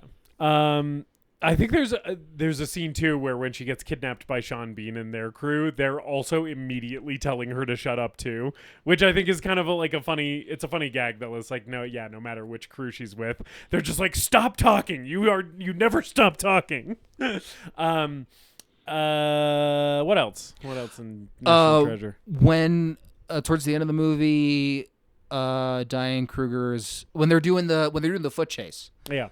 They're like, when they all split up from and take a different clue. Right, because he's got Nick Cage has the glasses and the empty tube. Yeah. And then they have the inner tube with the declaration in it. Yeah. And she and Riley go into this market, and then she hides behind the meat counter. Yes. And that Funny lady's moment. like, unless you're a steak, you shouldn't be here. Yeah. And then she pretends that she's hiding from her ex-husband. Yeah. And she goes, who, Baldy? Great performance from that lady. Yeah. She crushes that shit. Awesome one-scene performance from this lady. Yeah, for sure. Yeah. And the goon, one of Sean Bean's goons, who she's hiding from, like, comes up to the counter. And she's like, can I help you? Oh, it's Shaw. And right? it is Shaw, yeah. And he just goes, that's the shut up. And she goes, I can see you why you left him. Yeah. I think yeah, Sean Bean or Ian and Shaw are secretly gay lovers. So whether that is the case or not, he definitely cares a lot about Shaw. And I think it's a kind of a great moment of this movie when Shaw falls to his death, and then all the other stuff happens where like Nick Cage and Diane Kruger are almost falling off the platform, and then they get to safety. And then like Sean Bean like takes the elevator down to where they've fallen to and is like, get back in here, motherfuckers. We're doing this, right? And they're like, no, like the stairs are falling apart. We can't. And he's like, motherfucker, I just watched my best friend die. You think I'm going to give up now? Like, I'm sorry. I know you're having a cute little sexy adventure, but my fucking homeboy just ate shit in front of me. Like, I'm having a bad time right now. Yeah. I think it's a great moment for him. I think that they were gay lovers, and he's overcompensating. Yeah. He's trying to run from the fact that he really loved this guy, and is very hurt by the fact that he fell to his death down a bottomless Emperor Palpatine He's pit. like, now I'll never be able to tell Shaw how I truly feel. Yeah. I have to be a rough and tough, ruthless villain, but at the heart, I just want to be gay with this dude. Want to see Shaw one more time, see his beautiful bald head one more time. Yeah. I'm joking, but I do think there is. Yeah. There is, I don't know. There's noticeably cares more about Shaw than anyone else in the movie. The other goons are just kind of there, and they don't really. I mean, they contribute. Every one of them gets a line or two in here and there. Yeah. But it's really the Ian and Shaw show. Yeah, I mean, Shaw's the ride or die. He's the guy who's been there since the boat at the very beginning of the movie. I do also think it's funny that at one point, like when one of the goons corners Nick Cage on the roof, and Nick Cage hands over the empty declaration tube, Nick Cage knows that goon's name too. And I was like, I thought these were like new guys that he hired for the Declaration heist. But I guess now, like, he's in previous treasure hunting sequences from before the movie, I guess this guy was also around. Like, I don't know. Yeah. And I wonder, was Sean Bean always going to betray him? Or did he just seize the opportunity when it was like, okay, well, I guess we got to seal the Declaration to do this? The vibe I get is very much this was not the plan from the beginning. Sean Bean is ditching Nick Cage because he's like, all right, you don't have the fucking stones to steal the Declaration of Independence and like get to the next step on this treasure hunt. Like, then I'll do it, motherfucker. I'll do it with or without you, right? I kind of feel like that's the vibe. I don't think this was a planned from the beginning double crossing. Yeah. I think he really did intend to, like, you know, split the earnings or whatever their original deal was, you know. Because I feel like Sean Bean, like, to our earlier point, is, like, not the worst guy in this movie. Right. He's, like, an okay guy who just, like, you know, he's willing to do what it takes, you know. Even if that means shooting some guns and hurting exactly 0 people, because this is a PG Disney film, but shooting holes in a bunch of car doors. I feel like there was something else with the boat that I was going to latch onto that tied into something else, but I don't remember what that was. The Charlotte at the beginning of the movie, that boat? Yeah. Oh, I remember what I was thinking about. So, another thing that I thought was funny in this movie is they talk about how the Gates family has been searching for this treasure generation after generation. So, like, generations of men for hundreds of years have been ruining their lives looking for this treasure. And none of them have made it past the first clue, which I think is so funny. Is it the first clue? The clue that Thomas Gates gets. Because he gets the secret lies with Charlotte from the dying dude. From the dying signer of the Declaration of Independence is the first clue that they get. And the person who figures that out is Nick Cage, which means all of the people in his family line before him have not gotten past the first clue in the treasure hunt. And that's like when John Voight is like, oh, you're going to ruin your life doing this. Yeah, you'll solve that clue, but then it'll just lead to another clue and another clue and another. It's like, how do you know, bitch? You never made it past the first one. Well, I think John Voight was like, it ruined. I wasted 20 years doing it. Yeah, you wasted 20 years trying to figure out one riddle. Just like 20 years sitting at a desk with this scrap of paper in front of him, just like, puzzling on his head, just like, I don't fucking know, man. Yes, trying to figure out a 5-word riddle, like a 5-word clue. It's just so funny that until Nicolas Cage, the entire male line of the Gates family has been like consumed by a 5-word clue that none of them could figure out. Also, hey, Ben Franklin, hiding one of the clues by capitalizing certain words in the Silence Dogood letters. Mm-hmm. Come on, man. Yeah. That's that's like 3rd grade shit, man. Yeah. You gotta have a more creative code than that. Right. It is funny how, like, relatively simple a lot of the clues end up seeming when it really comes down to it. Like, some of it's like a little complicated, like the whole like number code on the back of the Declaration or whatever. But then it's like, yeah, you put the glasses on and it says like here at the wall or whatever, and it's like, oh yeah, it was like here street and Wall Street. You know? And yeah, like the fucking capitalized letters. It's just like, okay, so this is the type of puzzle solving I was doing in my 3rd grade gifted program. Like Yeah, this is like stuff you find on a kids menu at Denny's. Right. Solving codes. Yeah, can you find the secret to the fucking treasure hidden underneath? And the spectacles, to see the cross on the back with the different lenses. Why hide the clues if the only way to see it is with those spectacles, and they have access to all the lenses to see the different clue. The full clue. Yeah. A lot of the stuff, like, if you start applying logic to it, just completely breaks down. It's a movie about stealing the Declaration of Independence because Nick Cage thinks there's a treasure map on the back. Yeah. It's funny also that's the way that the movie has persisted in pop culture, is that it's like, oh yeah, there's a treasure map on the back of the Declaration, and there actually isn't a treasure map on the back of the movie. It's just more codes. Right. It's right. There's the number sequence And then there's just like a big fancy cross with like a Trinity knot that just says like here at the wall. And then there's like beneath whatever. Yeah. Yeah. Parkington Drive. Yes. Or Parkington Lane. Parkington Lane. Because it's the Because name it's of the guy's guy. name. Yeah, I don't know why. Yeah. Yes. I do think it's also funny that the one set of lenses reveal Parkington Lane, and then you add one more lens and beneath shows up. Just a very funny little detail that Ben Franklin was like, I'm going to make it so that unless you have like this specific arrangement of lenses, you don't see the beneath part. I'm going to send some asshole to just some street called Parkington Lane. Knocking on doors, being like, anybody here seen any treasure? I don't think Ben Franklin really thought this one through. Yeah. Well, you know, he was fucking... Or the Gates family, like you said, they're just all stupid. Yeah.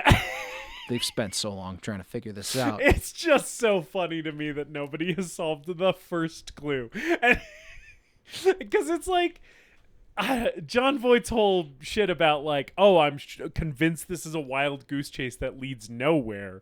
It's like, on what grounds? You've made no progress. Yeah. Yep. At least Henry Jones Sr., he's got a whole fucking diary full of clues and research that he's done over the years. Yeah. Oh, man, the moment where Nick Cage gets John Voight back on board, where he's like, I found the Charlotte, and he's like, the Charlotte? You mean she was a ship? I was like, that is just, we have just stolen a character moment directly from Last Crusade. They're trying to do that. Yeah. Also, John Voight kicking himself the whole time, like, oh, it was a ship! God damn it! You would not believe how long I stared at that fucking piece of paper! I was pulling census records from the 1700s and researching all of these bitches named Charlotte when it was a fucking ship the whole time. I read every single piece of correspondence earlier than 1800 to anyone named Charlotte that exists. You're telling me it was a goddamn boat the whole time? I was searching fucking E.B. White Charlotte's Web for a fucking cipher, even though that book was published 200 years later. I also like just Nick Cage wantonly destroying property throughout this movie too. Like, to your point of like, oh yeah, this makes you think as a kid, like, yeah, what if I duck past the velvet rope and just like fucking, you know, steal a brick from some historic building, like maybe I'll find treasure or whatever. He's like cutting bricks out, he's like blowing up like ancient boats, he's fucking when just a trail of destruction in his wake. When you go to that historic museum in your town that's just an old house that some family had, and you see the velvet rope that says only employees past this point that goes up to the second floor, there's a clue up there. Yeah, sneak in there, rub lemon juice on some stuff, see what you find. Yeah, I like that they rub lemon juice on the back of the Declaration of Independence and then sexily breathe on it. Yeah, that's true. They're getting real close to each other, breathing on that thing. It's so erotic. Yeah, both like on the Declaration. Yeah. They are. Hold on. Yeah, what? We're just gonna go check the internet here. Oh, are you Rule 34ing? Yeah, I'm Rule 34ing National Treasure, my good man. I'm positive this movie was big enough in our childhood that for it was big enough for people our age that I am positive there is a treasure trove, a veritable fucking Knights Templar horde of Rule 34 about National Treasure. I imagine most of it will be focused on Diane Kruger's character. Yeah, we got Abigail Chase. That's the character's name. We got him fucking her in the treasure room, I think. Cool, great. Some of this is just like, it's this sort of muscular guy with brown hair fucking a blonde lady with big tits. Like, it's not very clear that it's supposed to be him, but there's one that is like. Here, I'll show you. There should be one, at least one. That's definitely Nick Cage right there. Yes. Oh, and he's kind of. Oh, I thought he was. No, they're just like in the treasure room. I thought he was gonna be fucking her on the Declaration of Independence, which is really what should be happening. We should have more of those. Actually, we should have some Declaration. I should be pulling up those results instead of just like. Yeah. What is this, like a 3-way with him and? I don't know, Riley or something. I'm not really sure what's happening here. Yeah, not sure either. Let's keep looking for a second. Yeah. Sean Bean should be. These all look too. like they're done by the same artist. Yeah, there was some fucking one guy got a boner. Some guy had a National Treasure phase and was like, "I'm gonna make porn of this." Yeah, he like saw Diane Kruger's low cut dress at the gala, and he got some ideas. Yeah. As long as John Voight's not involved, I'm good. We got one of those, like a fake one, but it's like we photoshopped Diane Kruger's head onto some chick's body. Oh, yeah, and there's a little map all over her body. Yeah, that's fun. That's funny. Anyway, National Treasure. Anything else we got about this thing? I don't know. I feel like most of my thoughts have been covered. I do agree with you that the movie kind of feels like it doesn't really know where to go after basically like once Sean Bean gets the declaration after the foot chase, it's like, okay, now we're just trying to figure out a way to end this thing. But unlike you, I still feel like, I feel like the pace doesn't really suffer that much. It does sort of feel directionless, but it still feels breezy to me, even in its directionlessness, which I appreciated. That it's like, I didn't even really start feeling the runtime when I felt the movie kind of losing direction. It was like, I don't really know where you're going with this anymore, but I like the vibe still, Yeah. Yeah. Sorry, I'm still looking at porn. Yeah, that's fine. I can see that. I'm at the point now where I've scrolled down far enough that I've reached Treasure Planet Rule 34. It's picking up on treasure. And right. There is no shortage of Captain Amelia porn, my friend. Let me tell you that. Yeah, I believe that. Humana. Well, Treasure Planet is a cartoon, and that's always going to be more fodder for Rule 34. There was than a live action. There was a National Treasure TV series. That's also in here. Oh, cool. It took me scrolling through pages of porn to get to the National Treasure. The porn TV of series. the National Treasure TV series. No, not porn. of it. Just the okay. Just that there was one. Yes. But Nick Cage was not involved. Yeah. Is it like young Benjamin Franklin Gates? Or? I see a bunch of ladies on this poster. I don't know. Let's look here. I'm sure this is very interesting podcasting content. That's what you're listening to this episode on, a beloved childhood classic of millennials for, is to just hear us talk about pornography that David's looking at on his phone. Well, it looks like girl and her friends go looking for treasures related to her family's history and history around the world. Okay. Looks like there's some like Easter eggs that tie back to the movies, but I don't think anyone from the movies is involved. Yeah. I'm sure that series is mediocre at best. I'm sure it'll be deleted from Disney Plus any day now. They do love just throwing things in the trash. Huh? Yeah. Justice. Yeah. Yes. Is National Treasure the greatest movie ever made? David. I'm ending the episode. Yeah, that's fine. I think it's time. I was pleasantly surprised going back to this one. I didn't really know how it was going to hold up for me, and I like this movie a lot. It's definitely flawed, and it's silly and ridiculous, but it's also like anchored by a really good Nicolas Cage performance. And there's not really like a bad performance in here, even though Justin Bartha's character grates a little bit. Like, he's not bad in it. Like, I kind of think that this movie is... The baseline level of this movie is, like, quite good and fun and enjoyable. And, like, I think I already said this word, but I'm just going to repeat it.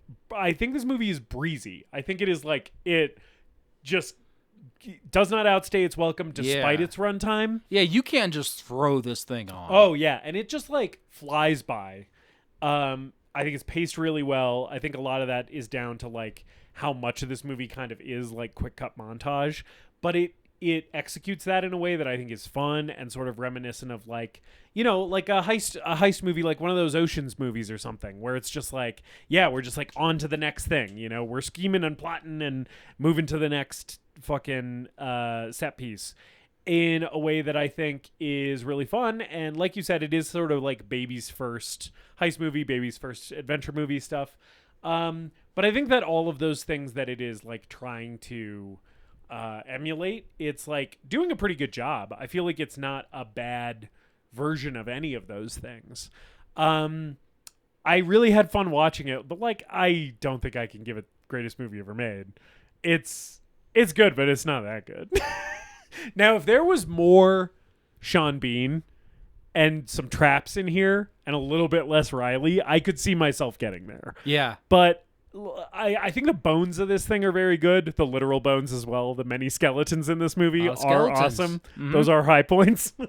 But it loses something a little bit in the execution, I think. But a delight to go back to, and honestly, I could see myself watching this around the 4th of July in future years. Like, I could see myself making a little bit of a tradition out of this one. David, is National Treasure the greatest movie ever made? Justice. This was a tough one. I watched this 4 or 5 years ago last, and like a lot of movies that I saw in that time frame compared to now, I feel like my tastes have changed pretty dramatically. Mm-hmm. Where back then I was like, yeah, it's sort of fun and I have some nostalgia attached to it, but it's really stupid. And yes, that still, but in a much more positive light. Right. This thing's fucking dumb as shit. Yeah. And I love it. It's great dumb shit. It has flaws. I almost don't care about some of them, but I do think that like Riley was really grating this time. I still think that is a carryover from last time, and I still think Justin Bartha's doing a fine job. The character just fucking grates for a good portion of this movie, and then every once in a while, fucking lands a pretty good joke. Yeah, but most of the time, I really think he kind of detracts from my enjoyment. I thought of a funny Justin Bartha moment. When they're getting into the preservation room and Nick Cage like says the keys that have the glow paint on them, and he's like going through the list of all the possible anagrams, and then Nick Cage is like, it's Valley Forge, and Justin Bartha goes, I don't have that in my computer. I think that's really funny. That part was one of those, he keeps saying like fun, like weird nonsense ones. Yeah. And he's trying to make them sound funny. Yeah. We do a few too many of those before Nick Cage says it's Valley Forge. Yeah. So Riley's a big blight on this thing, I think, for the most part. This thing is breezy as hell. I do think it loses some steam in the final leg of it. It was tough, man. This is tough because I do feel like I'm kind of on the edge, and I kind of don't want the Redcoats to win. Yeah. I think I'm gonna have to give it a slight no. I think there's enough that's just holding me back. But yeah, I was surprised that this was so close to a yes for both of us, though. I'm really happy to watch it again. Yeah, and I'm honestly really interested in checking out the sequel again. Which I remember being worse, but I also don't necessarily know that makes me any less interested. Yeah, I mean, because I kind of am down for a worse version of this movie too. I know it's one of those where like I know I saw it in the theaters, but there was probably a reason why I only saw that one once. Yeah, and I've seen this one a few more times. Yeah. Yeah, so that's National Treasure. That's National Treasure. Happy birthday, America. Happy birthday, America. We love you sometimes. Especially today. Yes. Specifically today. Mostly today. Man, you know what? I'm seeing the Trump's fucking Great American State Fair, and what a fucking shit show that is. I'm so checked out from what that guy's doing. It just pops up, and it's just like, oh yeah, there's this fair going on, and no one's at it. Yeah, and I'm like, man, under, I would say just about any other president, that would be such a fucking cool thing. Yeah. Anyway. Yeah. But he has to make it like weird and racist. Yeah, probably. He has to politicize it, make it about him. Yeah. And then it's just been like all of his things that he does to a piece of supporters thrown together with like tape and fucking just hastily thrown together last minute. And Imagine it sucks. if Benjamin Franklin Gates stole the Declaration of Independence while Trump was in office. He'd be like, Benjamin Franklin Gates, he's a very bad person. We don't like him, do we, folks? He stole the Declaration. Can you believe that? A beautiful document, the most beautiful, one of the most beautiful documents in the entire world. Second to the art of the deal, of course. Many people are saying that this is one of the most beautiful documents. And this guy, very bad man, very bad person. This Benjamin Gates. This Abigail Chase, she's a very, very, very beautiful woman, but very rude and very nasty. And I'm glad she's not working at the archives anymore because she's helping out this Benjamin Franklin Gates guy, and he seems like bad news. Nasty lady. She's very nice to look at. Very nice to look at. Not a good person. Very bad person. Ian Howe.